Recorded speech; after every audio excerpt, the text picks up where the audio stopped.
Assalamualaikum warahmatullahi wabarakatuh. Alhamdulillahirabbil alamin wa bihi nasta'in wa ala umuri dunya waddin wassalatu wassalamu ala asrofil anbiya'i wal mursalin wa ala alihi wa sahbihi ajmain amma ba'du.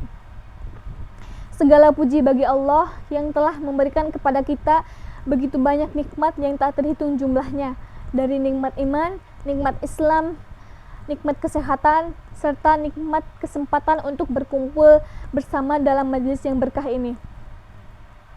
Salawat serta salam yang telah terlimpah curahkan kepada junjungan kita baginda Nabi Muhammad SAW, kepada para keluarganya, para sahabatnya, dan kita semua sebagai selaku umatnya hingga akhir zaman. Amin ya robbal alamin.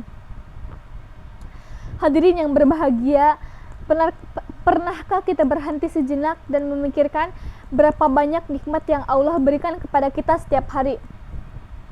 Mulai dari nikmat udara yang kita hirup, mata yang bisa melihat, telinga yang bisa mendengar, serta hati yang masih bisa beriman. Sayangnya, seringkali kita baru menyadari betapa berharganya nikmat itu ketika nikmat tersebut sudah hilang.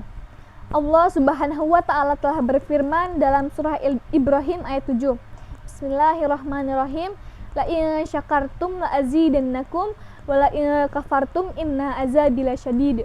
Yang artinya, jika kamu bersyukur, niscaya aku akan menambah nikmat kepadamu. Tetapi jika kamu kufur, sesungguhnya azabku sangat perih. Ayat ini menjelaskan bahwa rasa syukur bukan sekedar ucapan alhamdulillah pada lisan, tetapi harus dibuktikan dengan perbuatan dan sikap hidup yang mencerminkan terima kasih kepada Allah Subhanahu wa Ta'ala. Bersyukur berarti menyadari, mengakui, dan menggunakan nikmat Allah untuk kebaikan. Imam Al-Ghazali mengatakan bahwa syukur itu ada 3 tingkatan.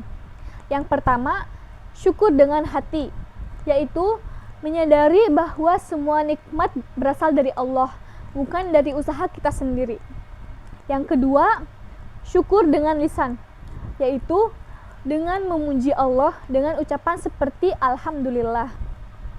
Yang ketiga, syukur dengan perbuatan, yaitu menggunakan nikmat Allah di jalan yang diridhoinya. Contohnya itu seperti ketika Allah memberi kesehatan, maka bentuk syukurnya dengan menjaga tubuh dengan menggunakan untuk beribadah kepada Allah. Kemudian ketika diberi ilmu, bentuk syukurnya adalah dengan membagikan ilmu itu untuk kebaikan. Dan ketika diberi rezeki, bentuk syukurnya itu dengan berbagi kepada orang yang membutuhkan. Hadirin yang dirahmati oleh Allah Subhanahu wa Ta'ala, salah satu kunci kebahagiaan dalam hidup adalah bersyukur atas apa yang kita miliki, bukan berfokus pada apa yang belum kita miliki. Sering kali kita sibuk mengeluh, kenapa hidup saya begini? Kenapa orang lain lebih bahagia dibanding kita? Padahal setiap orang sudah memiliki bagian rezekinya masing-masing.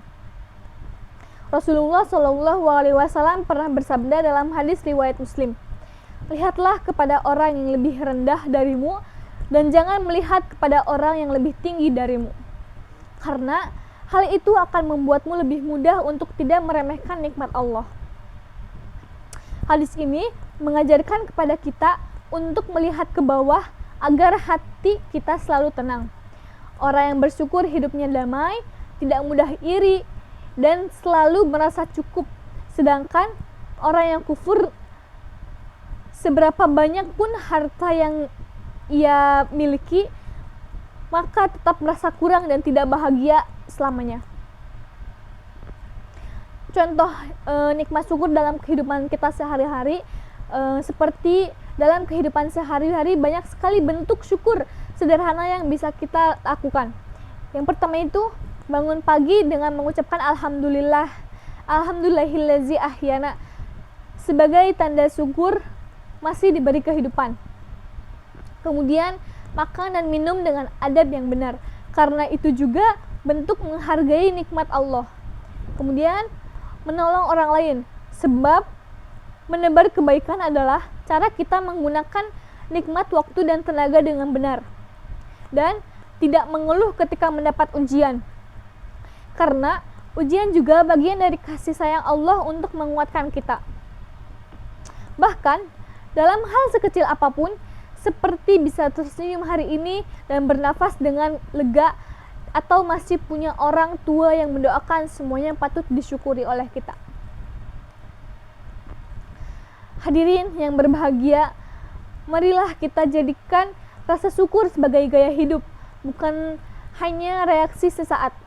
Karena orang yang bersyukur tidak akan mudah putus asa, tidak mudah iri, dan selalu melihat sisi baik dari setiap keadaan.